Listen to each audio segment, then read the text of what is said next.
एक गांव था, नाम था सहूरपुर, क्योंकि उस गांव में बस सहूर सरनेम वाले ही रहते थे, इसलिए उस गांव का नाम पड़ गया था सहूरपुर। वहीं रहता था एक मजाकिया आदमी, ठुन ठुन ठुन सहूर। वो सबसे अलग था, आंखें बड़ी, हाथ लंबी और एक अजीब सी मुस्कान। गांव के लोग उससे प्यार से कहते थे ठुन ठुन।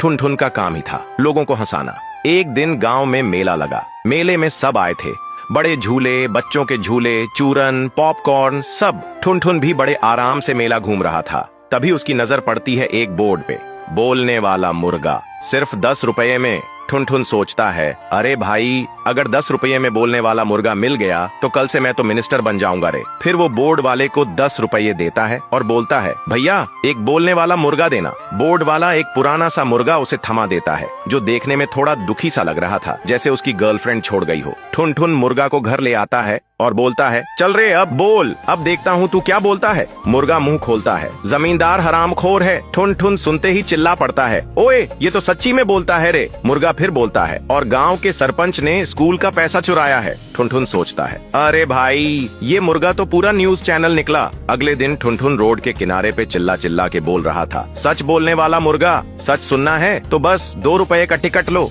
थोड़ी देर में लोगों का भीड़ लग जाता है और मुर्गा बोलता जाता है, मुंशी की चोरी, मास्टर जी की दूसरी शादी और रामलाल के टॉयलेट में व्हिस्की का अड्डा। गांव में हंगामा मच जाता है। सब लोग उस मुर्गे से डरने लगे थे, कहीं उनका भी सच ना बाहर आ जाए। और ठुन ठुन भी गांव में और ज्यादा छा गया था, लेकिन दुश्मनी भी बढ़ने लगी थी। एक रात जमींदार ठुन ठुन के घर आया और गुस्से में बोला, अगर तू इस मुर्गे का मुंह बंद नहीं करवाया तो तुझे फ्राई करके कुत्ते को खिला दूंगा, और धमकी देकर चला गया। ठुन ठुन घबरा गया, पर मुर्गा बोला, टेंशन न ले ठुन ठुन भाई, प्लान बी रेडी है। ठुन ठुन बोला, तू तो बड़ी चालाकी से बोलता है बे। मुर्गा ने आंख घुमाई और बोला, अरे मैं बोलता ही इसलिए हूँ क्योंकि मैं मुर्गा नहीं, रॉ का सीक्रेट एजेंट हूँ, अंडरकवर पे था। ठुन ठुन सुनते ही बेहोश हो जाता है।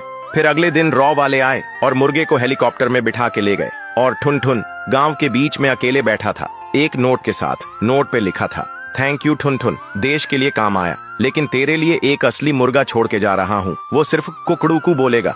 तो दोस्तों, अगर आपको भी ठुन ठुन की तरह कभी जिंदगी में बोलता मुर्गा मिला हो तो कमेंट करो कुकड़ूकू।